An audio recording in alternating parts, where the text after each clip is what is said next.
What up, Sims? We've got another episode of Itchy Tasty. This is a little series I do where I find 5 random horror games on Itch.io and tell you what I think about them. I use a 5-scale rating system of stay away, meh, give it a try, worth playing, or if it's so good you should be giving the developers money. I just want to make a quick little announcement, or an apology really. This episode is coming out a day and a half later than normal. I had a rough week and had to go to the ER, so I was not able to get this video done on time, which is why it's appearing a little late, so my apologies. With all that being said, let's just get into it. This episode is going to be weird. The first game I played today was called Hafermann. I'm assuming that's how you pronounce it. This game is based on a fictional or non-fictional mythos that I can only assume is from like Old England or early Americana, of like a demon that takes children in the night. This game is pretty frustrating. I'm not gonna lie, I can't even lie to you right now. It starts off pretty good. I really like the visual aesthetic. I like the PS1 kind of like visual aesthetic. I'm all for that. I like it. And even more on this game's side is that it uses a interesting third-person camera, which is something that is not used hardly at all on the indie horror side of game development. So here I was, stoked, ready to get some spooks, and all it turned out to be, at least from what I was able to play, was 17 straight minutes of me aimlessly wandering around with literally nothing happening. I didn't even bother finishing it. When I hit the 11-minute mark, I looked over at OBS and saw that I had been recording for as long as I had been, and I said if nothing happens by the 15-minute mark, I'm turning the game off. And I even gave it longer than that, and nothing happened. I was bummed too, because I could see the potential in the game. The whole game is apparently you're trying to find your brother. We play this old-timey American European girl sent out by her family who's too fucking lazy to help you look for their own son. I guess there was like a bountiful harvest that you and your fellow neighbors all took part in, and they're all preoccupied and none of them can help you. So you're wandering around at night with nothing but a lantern, going through hay bales, trying to find your brother. And this is all a good setup. This is a perfectly fine horror setup, a perfectly reasonable preamble to horror. But I have almost nothing to say about this other than the fact that the controls worked. The atmosphere itself was pretty nice. There's a huge moon, like a devastatingly gigantic moon, and the sound design was nice. Sound design's always a plus for me. There's constantly just like wind blowing. It feels like it's like 3 in the morning. You can almost feel the coldness of the wind biting against your skin. All that stuff's great. When the game starts is when there's an issue. And I really wish I had more to say other than that. There's a mechanic that is used, but I never got to utilize it, where you send your light out of your lantern that I guess like distracts the monster, which will let you get away. But as I said previously, after wandering around for 15-17 minutes and nothing happening, I didn't even get to the point where I needed to use that. There was no build-up, there was no tension, there was nothing. And unfortunately, I'm going to have to give this one a big stay away. And I'm bummed I have to tell you that, but nothing happened.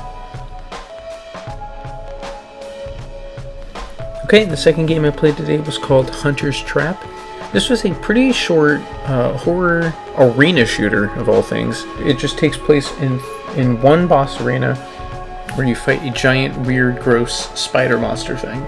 There's a little bit of a preamble where the game tells you that you were like out hunting or collecting something with your dad, and then he goes missing, and then you stumble upon this cave.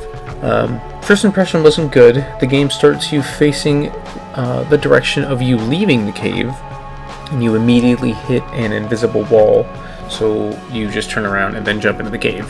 Second impression also wasn't great when the boss comes down and he has 10,000 HP. And I was like, what the fuck? But you have 3 guns. You have a pistol, a shotgun, and a submachine gun. And the boss will roar or whatever, and the arena will drop a bunch of ammo for your weapons around the edge of the boss arena. So the whole game is more or less just, running, dodging, shooting, reloading, repeating over and over and over again until the boss is dead. This game is fine. I wish there was more to it apart from the one boss arena, because the movement feels good.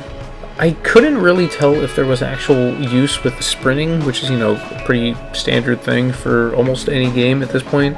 If there was a sprinting feature, it was very mild. The movement was good. The shooting mechanics felt really clean. It felt really responsive, and they felt good to use, especially on the shotgun. The shotgun I thought was the best weapon in the game for the feel of it and the damage. And the sound design was fine. The weapons all sounded pretty weak, but the monster itself sounded really good. When he does its big roar thing that drops all the ammo around, the whole level shakes a little bit, and it's pretty rumbly, pretty heavy. But I mean, when it comes down to it, the whole game is just one, I want to say, 6 to 8 minute boss rush.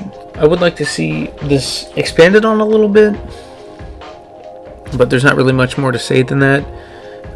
So I'm just going to get this one out of the way. I'm going to give it a worth a try, but leaning a little bit on the meh side, just because it's so simple, and I really wish there was more to it.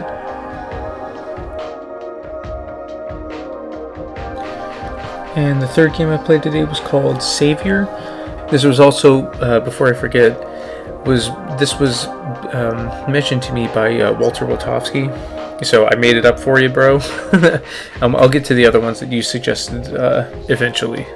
This was a top-down 2D horror game where you played, I'm assuming, a knight wandering through the aftermath of a castle that had been ravaged by a weird mutated beast thing.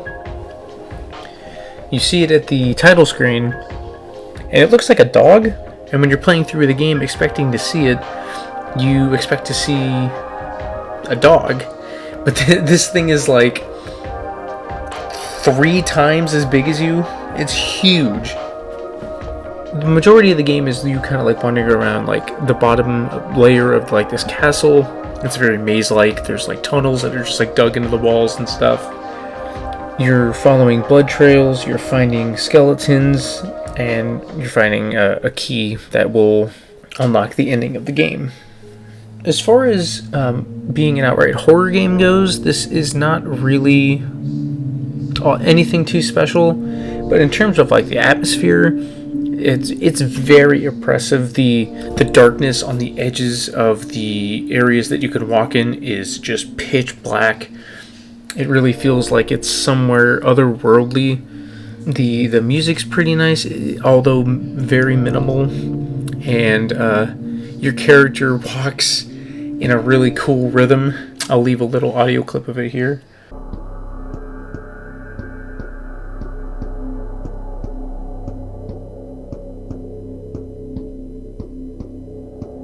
But as far as the game itself goes, it's really short. It appears to be a demo, so I think it maybe took me, if I remember correctly, 8 minutes to beat the game.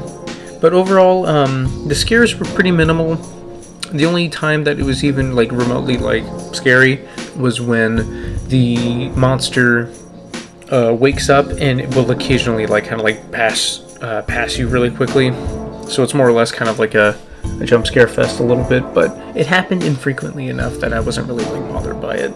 I enjoyed this game. It was fine. It was again, it was just really short, and it was obviously not intended to be a complete experience.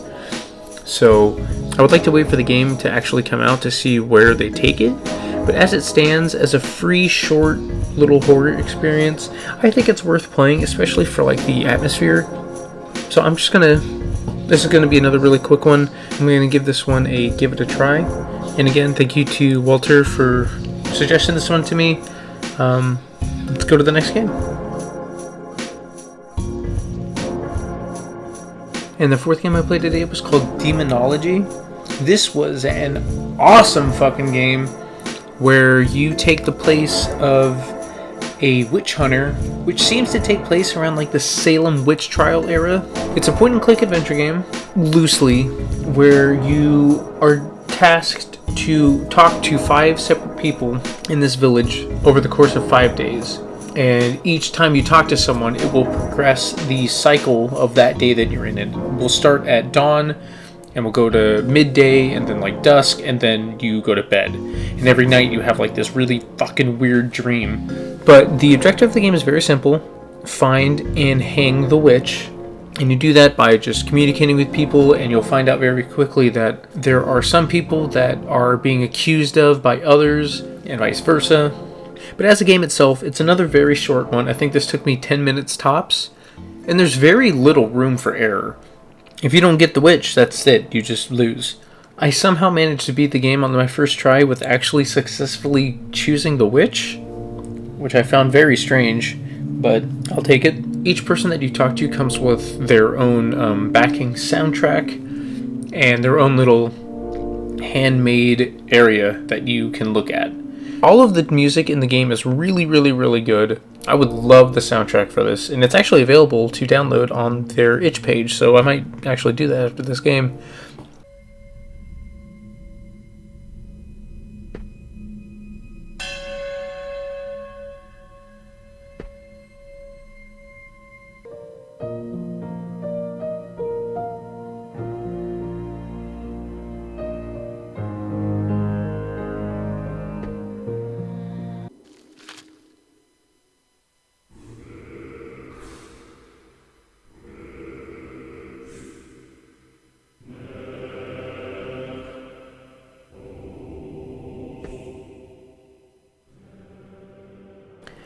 Each person feels distinct, each music is distinct, each location is very distinct, and it just reeks of just disgusting filth. It kind of reminds me of the movie The Witch that came out a couple years ago, the same guy that directed The Lighthouse, in terms of like the tone and like the atmosphere. All that being said, however, it is very, very short, and I don't really see the game having much replay value. But if you're looking for just a unique horror game, this is a pretty damn good one to try out. I'm going to give this one a worth playing for sure. Download it, enjoy it. Tell me if you can find who the witch was on your first try like I did, and let's get on to the last game.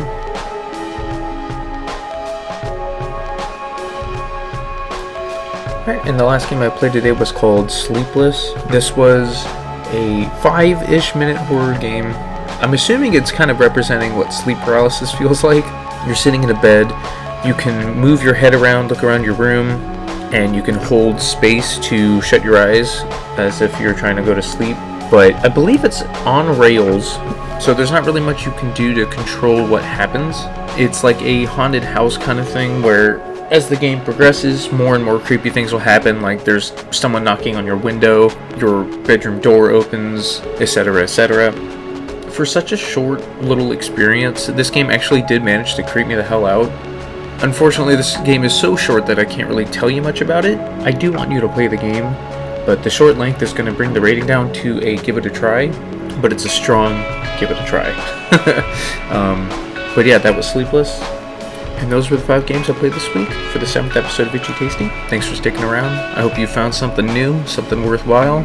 There wasn't anything groundbreaking this time around, but there was some stuff that was noteworthy. Again, I apologize for this episode coming out a little late. Again, I had to go to the hospital. It was a bad time. I had to get some stitches. But I'm going to try to stay on schedule for the next big video. And I'll see you then. Thanks for sticking through. Thanks for being a fan. Thanks for being a friend. Being a homie. I'll catch you later. See you.